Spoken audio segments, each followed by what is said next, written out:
Hello friends, welcome back to my channel AR active study. आज हम start करेंगे class 9 की साइंस बुक का chapter 2 is matter around us pure.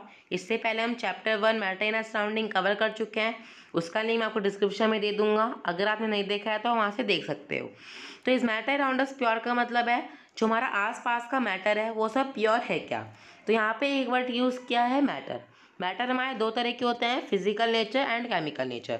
Physical nature हम chapter 1 में पढ़ चुके हैं। इस वाले चैप्टर में हम पढ़ेंगे केमिकल नेचर के बारे में, मतलब वे सभी मैटर जो कि केमिकल नेचर के संबंध में आते हो। तो चलिए स्टार्ट करते हैं। तो यहाँ पे हमारा फर्स्ट पैराग्राफ है, हाउ डू वी जज whether milk, ghee, butter, salt, spices, mineral water और juice that we buy from market are pure. आप जो पदार्थ सामान मार्केट से खरीदते हो, बाय करते हो, वे सब चीज़ें प्योर हैं। ये सब चीज़ें आप कैसे जज कर सकते हो? जैसे कि हम butter, spices, mineral water, juice, घी, ये सब चीज़ें हम मार्केट से खरीदते हैं, तो हमें कैसे पता कि ये सब चीज़ें बिल्कुल प्योर हैं? हम इन्हें कैसे जज कर सकते हैं? Have you ever notice the word pure written on the packs of this consumables? क्या आपने कभी नोटिस किया कि जो ये हम पैक होता है, जैसे कि आपने घी लिया तो जो घी का पैक है जिसके ऊपर लिखा रहता है प्योर घी, प्योर मिल्क, ऐसी सब चीज़ों के ऊपर लिखा रहता है प्योर, तो उसका क्या मतलब है? For a common person pure means having no alteration. एक कॉमन पर्सन के लिए प्योर का मतलब क्या है कि उसके अंदर कोई भी मिलावटी चीज़ नहीं है, कोई भी अडल्ट्रेशन नहीं है। बट फॉर अ साइंटिस्ट, अब इन्होंने यहाँ पे कॉमन पर्सन के हिसाब से तो बता दिया कि प्योर का मतलब क्या है कि उसके अंदर कोई भी मिलावटी चीज़ नहीं है। पर अगर हम साइंटिस्ट के हिसाब से देखें, but according to a scientist all these things are actually mixture. पर अगर हम साइंटिस्ट के हिसाब से देखें तो ये सभी चीज़ें क्या है? मिलावटी हैं। अब इन्होंने ऐसा क्यों कहा, ये चीज़ हम यहाँ पे आगे पढ़ेंगे। For of different substances and hence not pure. For example, अब एक एग्जाम्पल के द्वारा हम ये चीज़ समझेंगे। For example, milk is actually a mixture of water, fat, protein et cetera. जो मिल्क है उसके अंदर वाटर मिला रहता है, फैट मिला रहता है, प्रोटीन मिला रहता है, इसलिए वो क्या है? साइंटिस्ट के हिसाब से प्योर नहीं है। देखो, अगर किसी सामान में, किसी सब्सटेंस में एक से ज़्यादा कंस्टिट्यूट पार्टिकल्स मिले रहेंगे, मतलब एक से ज़्यादा सामान मिला रहेगा अलग केमिकल नेचर का, तो साइंटिस्ट के हिसाब से वो चीज़ प्योर नहीं होगी। अगर साइंटिस्ट किसी चीज़ को प्योर कह देते हैं, देखो यहाँ पे आगे सेकंड लाइन से ये लाइन शुरू हो गई है, when a scientist say that something is pure. अगर साइंटिस्ट कहते हैं कि कोई चीज़ प्योर है, it means that all constituent particles of that substance are the same in the chemical nature.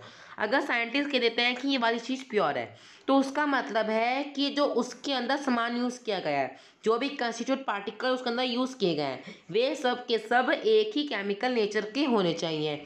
A pure substance consist of a single type of particle. एक pure substance जो है उसके अंदर एक ही तरह का जो पार्टिकल है वो यूज़ क्यों हुआ होना चाहिए। अगर हम उन्हें दूसरे शब्दों में कहें, in other words, a substance is a pure single form of matter. उस सब्सटेंस में एक ही सिंगल मैटर की चीज़ें मिली होनी चाहिए। तो देखो हमें यहाँ पे एक आंसर मिल जाएगा एक क्वेश्चन का। यहाँ पे हमें क्वेश्चन दे रखा है, what is meant by a substance. देखो ये रहा, यहाँ पे आप क्वेश्चंस में देख सकते हो what is meant by a substance. तो इसका आंसर आपको यहाँ पे मिल जाएगा फर्स्ट पैराग्राफ की लास्ट लाइन में, a substance is a pure single form of matter. ठीक है। As we look around, we can see that most of the matter around us exists as a mixture of two or more components. जब आप आसपास देखते हो तो अधिकतर चीज़ें क्या है? एक से ज़्यादा सामान ही मिला रहता है अधिकतर चीज़ों में। कोई भी आप केमिकल चीज़ देखोगे, जैसे कोल्ड ड्रिंक्स होती हैं, घी होता है, सबके अंदर कुछ ना कुछ मिला ही रहता है। प्रोटीन, फैट, विटामिन, सब चीज़ों में कुछ ना कुछ चीज़ें मिल रहती हैं, तो वो सब क्या है? मिक्सचर। उन सब चीज़ों का हम क्या नाम दे देंगे? Mixture. For example, sea water, mineral, soil et cetera are all mixture. तो चलिए स्टार्ट करते हैं। 2.1 what is mixture. Mixture are constituted by more than one kind of pure form of matter. Mixture एक बहुत ही इंपॉर्टेंट टर्म है। Mixture को आपको बहुत ही अच्छी तरह समझना होगा। देखो, मिक्सचर मतलब क्या होता है? जिस सामान के अंदर, जिस सब्सटेंस के अंदर एक से ज़्यादा सामान मिला होता है, एक से ज़्यादा प्योर काइंड ऑफ मैटर मिला होता है, उस चीज़ को कहता है मिक्सचर। देखो, जैसे कि ये हमारा एक सब्सटेंस है, यहाँ पे इसके अंदर मिल्क है। आप, ये सिर्फ एक एग्जांपल है, इसके अंदर मिल्क है। मिल्क के अंदर आप सोच लो कि इसके अंदर विटामिन मिला हुआ है, प्रोटीन मिला हुआ है, फैट मिला हुआ है। तो ये अपने आप में विटामिन, अपने आप में प्रोटीन, फैट, अपने आप में तो बिल्कुल प्योर है ना। विटामिन के अंदर कुछ और तो नहीं मिला हुआ, विटामिन तो एक अपने आप में प्योर है। अगर ये तीनों चीज़ों से मिला के एक सब्सटेंस बनता है, एक मिक्सचर बनता है, तो उस चीज़ को हम क्या कहेंगे? मिक्सचर। मतलब प्योर चीज़ों को मिला के, जिसके अंदर एक से ज़्यादा कंस्टिट्यूटेड पार्टिकल्स होते हैं, एक से ज़्यादा प्योर फॉर्म ऑफ मैटर होता है, उस चीज़ को हम मिक्सचर कहते हैं। अब हम आगे चलते हैं। यहाँ पे एक लाइन मिस है जो कि आपको मैं बोल देता हूँ। मेरे वाले मैंने जो पेज खोल रखा है इसके अंदर एक लाइन मिस हो रही है जो कि आपकी एनसीईआरटी बुक में लिखी होगी। A substance cannot be separated into other kinds of matter by an physical process। जो एक सब्सटेंस है उसे हम सेपरेटेड नहीं कर सकते अदर काइंड ऑफ मैटर में एक फिजिकल प्रोसेस के द्वारा। मतलब जैसे कि आपका एक सब्सटेंस है, आप उसे सेपरेटेड मतलब उसे अलग अलग नहीं कर सकते। जैसे कि मिल्क है, मिल्क के अंदर से विटामिन अलग, प्रोटीन अलग, फैट अलग, ऐसे नहीं कर सकते वो फिजिकल प्रोसेस के द्वारा। फिजिकल प्रोसेस मतलब हाथों से या फिर किसी और सब्सटेंस से हम उसे अलग अलग नहीं कर सकते। तो यहाँ पे आगे लिखा हुआ है, we know that dissolve sodium chloride can be separated from water by the process of evaporation. देखो अब यहाँ पे हम एक चीज़ बहुत इंपॉर्टेंट पढ़ सकते हैं। सपोज करते हैं हमने यहाँ पे कंटेनर लिया, कंटेनर के अंदर आपने यहाँ पे वाटर मिला दिया और यहाँ पे हमने एक क्या कर दिया, नमक का घोल मिला दिया। सोडियम क्लोराइड था ना, तो नमक का घोल मिला दिया। पर नमक का घोल मिला दोगे जब आप इसके अंदर और इसे इवेपोरेट करोगे, इसे हीट दोगे, तो आप देखोगे वाटर मॉलिक्यूल और NaC मॉलिक्यूल इसके अंदर से अलग अलग हो जाएगा, है ना। However sodium chloride it self a pure substance. एक सोडियम क्लोराइड अपने आप में एक प्योर सब्सटेंस है, जबकि सोडियम और क्लोराइड दोनों चीज़ें अलग अलग हैं, पर इन्हें मिला के ये चीज़ प्योर बन गई है and cannot be separated by physical process. और आप इसे फिजिकल प्रोसेस मतलब हाथों के द्वारा या फिर किसी और चीज़ के द्वारा हम इसे अलग अलग नहीं कर सकते उसके केमिकल कॉन्स्टिट्यूएंट्स में। Similarly sugar is a substance which contain only one kind of pure matter. देखो अब शुगर किन किन चीज़ों से बनी है? कार्बन, हाइड्रोजन, ऑक्सीजन, ये तीनों गैसों से मिला के शुगर बनी है। पर शुगर एक प्योर सब्सटेंस है क्योंकि उसके अंदर एक ही तरह का क्या है, मैटर थ्रू आउट है। देखो यहाँ पे लिखा है it's components is the same through out. उसके अंदर जो कॉम्पोजिशन थ्रू आउट है बिल्कुल सेम है। शुगर के अंदर एक ही तरह की प्योर सब्सटेंस है, तो शुगर क्या है? एक हमारा यहाँ पे प्योर सब्सटेंस है, ठीक है। हमें यहाँ पे आगे दो एग्जाम्पल और दे रखे हैं। Soft drink and soil are not single pure substance. देखो सॉफ्ट ड्रिंक के अंदर बहुत सारी चीज़ें मिली होती हैं, बहुत सारे केमिकल्स मिले होता है, इसलिए वो क्या है, एक प्योर सब्सटेंस नहीं है। ऐसे ही हमारा सोयल है। What ever the source of a pure substance may be, it will always have the same characteristic properties. जैसे कि आपने यहाँ पे एग्जाम्पल पढ़ा था शुगर का। आप शुगर को कहीं से भी लोगे, उसके अंदर एक ही तरह का सब्सटेंस मिला रहेगा, जब भी हम उसको क्या कहेंगे, pure substance. Therefore we can say that a mixture contain more than one pure of matter. तो हम कह सकते हैं कि जो मिक्सचर है, अगर किसी सब्सटेंस में एक से ज़्यादा मैटर मिला रहेगा तो उस चीज़ को हम क्या कहेंगे, मिक्सचर। तो चलिए अब स्टार्ट करते हैं 2.1.1 टाइप्स ऑफ मिक्सचर। ये हमारा 2.1 का ही एक पार्ट है, टाइप्स ऑफ मिक्सचर। तो we have two types of mixture, homogeneous mixture and heterogeneous mixture. तो चलिए स्टार्ट करते हैं। होमोजीनियस मिक्सचर में क्या होता है कि जो सब्सटेंस हमारा तैयार होगा उसके अंदर जो भी पार्टिकल्स होंगे वे सब अंदर से बिल्कुल घुल गए होंगे। जैसे कि अगर आप वाटर के अंदर साल्ट डालोगे, नमक डालोगे तो नमक घुल जाएगा, पर अगर आप वाटर के अंदर ऑयल डालोगे तो वो नहीं घुलेगा। तो जो वाटर के अंदर ऑयल का डाला वो हो गया हेट्रोजीनियस, और जो वाटर के अंदर हमने नमक डाला वो हो गया होमोजीनियस। तो इस तरह के हमारे यहाँ पे दो तरह के मिक्सचर हैं।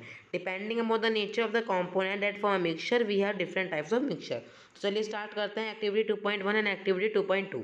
तो एक्टिविटी 2.1 में आपको क्या करना है, आप इसको पढ़ भी सकते हो। तो इसके अंदर हमें बेसिकली क्या करना है, यहाँ पे हमारे 4 ग्रुप हैं, A group, B group, C group and D group. आपको अपनी क्लास में 4 ग्रुप को डिवाइड कर देना है।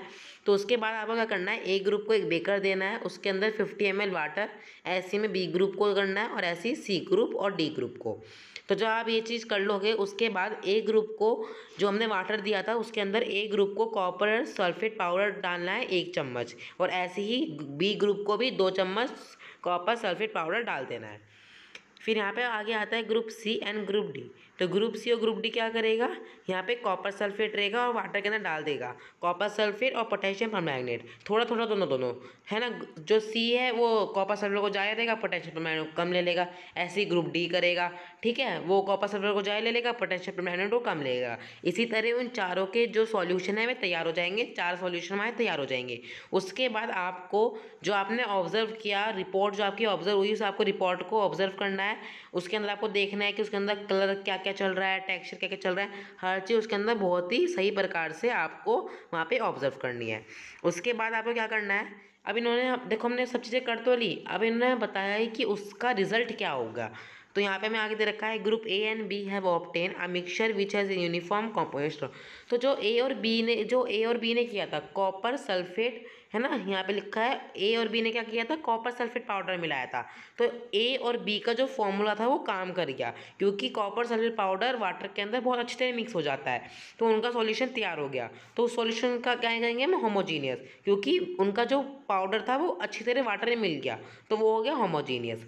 तो ये तो हमें पता चल गया कि उनका जो वो है होमोजीनियस हो गया। तो उन्होंने हमें यहाँ पे होमोजीनियस के कुछ एग्जांपल भी दे रखा है, देखो some other examples of such mixture are salt dissolve in water and, अगर आप साल्ट को वाटर के अंदर डिसॉल्व करोगे या फिर शुगर को डिसॉल्व के अंदर, अगर शुगर को वाटर के अंदर डिसॉल्व करोगे तो वो सब क्या बन जाएगा, होमोजीनियस। ये सब इन्होंने हमें यहाँ पे बताया है होमोजीनियस के एग्जांपल देखिए। यहाँ पे आगे दे रखा है compare the colour of the solution of two groups, A और बी का जो सॉल्यूशन आया है अगर आप उनका कलर ऑब्जर्व करोगे कि उनका जो कलर है ए का थोड़ा लाइट होगा, बी का थोड़ा डार्क होगा। ऐसा क्यों होगा, क्योंकि ए ने 1 चम्मच मिलाया था और बी ने 2 चम्मच मिलाए थे, है ना, कॉपर सल्फेट पाउडर ए ने 1 चम्मच, बी ने 2 चम्मच मिलाया था, इसलिए ऐसा हुआ। तो हमें पता चल गया ए और बी का सॉल्यूशन क्या है, होमोजीनियस।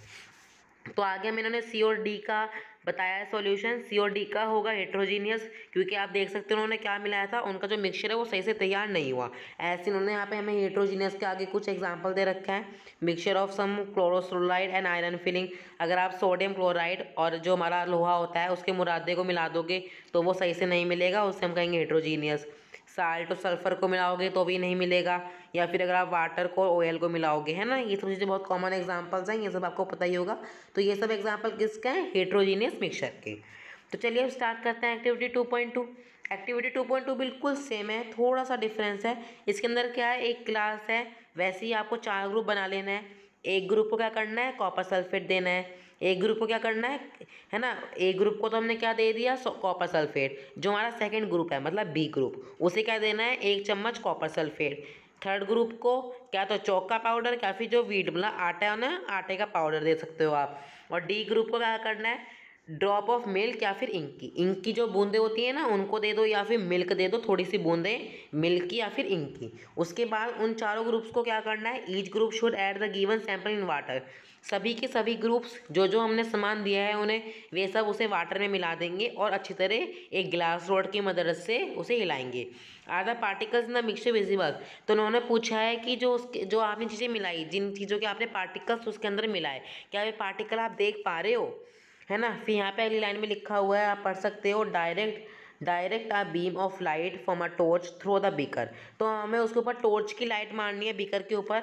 यहाँ पे आप एक पिक्चर के द्वारा ये चीज़ समझ सकते हो, देखो यहाँ पे आपको एक पिक्चर दिख रही होगी, इस पिक्चर से आप समझ जाओ ये चीज़ कि आपको थर्ड पॉइंट में क्या करने को कहा है इन्होंने। उसके बाद हमें यहाँ पे दे रखा है लीव द मिक्सचर, आपको मिक्सचर को थोड़ी देर के लिए छोड़ देना है। तो आप कुछ देर बाद क्या देख पाओगे, जो सामान आपने डाला था क्या वो नीचे बैठ गया, जैसे कि हमने उसके अंदर आटे का पाउडर डाला था, तो आपको क्या ऐसे देख पा रहे हो कि जो आटे का पाउडर है वो नीचे बैठ गया, ये इन्होंने हमें कहा है।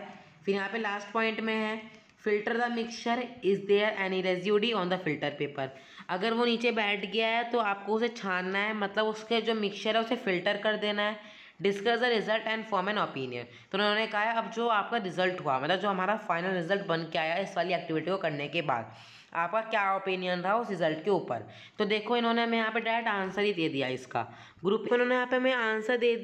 तो देखो इन्होंने यहाँ पे हमें लिख तो रखा है कि ग्रुप ए और बी को ये वाला सॉल्यूशन मिला, ग्रुप सी को सस्पेंशन सॉल्यूशन मिला और ग्रुप डी को कॉलिडियल सॉल्यूशन मिला। इन्होंने बहुत ईजिली यहाँ पे लिख तो दिया, पर ये इतना शॉर्ट फॉर्म में नहीं है, इन्हें इतने शॉर्ट फॉर्म में आप नहीं समझ पाओगे। तो जो हमारा आने वाला चैप्टर है आगे हम पढ़ेंगे, देखो जैसे कि यहाँ पे लिखा हुआ है 2.2 व्हाट इज सॉल्यूशन, तो ये सब चीज़ें हम पढ़ पाएंगे हमारे आने वाले चैप्टर में। यहाँ पे आप देख भी सकते हो इन्होंने लिखा हुआ है now we shall learn about solutions. अब हम पढ़ने वाले हैं सॉल्यूशंस के बारे में, जैसे कि suspension solution, colloidal solution in the following section. आने वाले सेक्शंस में, आने वाले पैराग्राफ्स में हम हमारे सॉल्यूशंस के बारे में पढ़ेंगे। तो इन सॉल्यूशन को समझने के लिए हम मिलते हैं पार्ट 2 में। अगर आपको वीडियो अच्छी लगी हो तो चैनल को सब्सक्राइब करना, वीडियो को लाइक शेयर एंड कमेंट करना। Thank you for watching.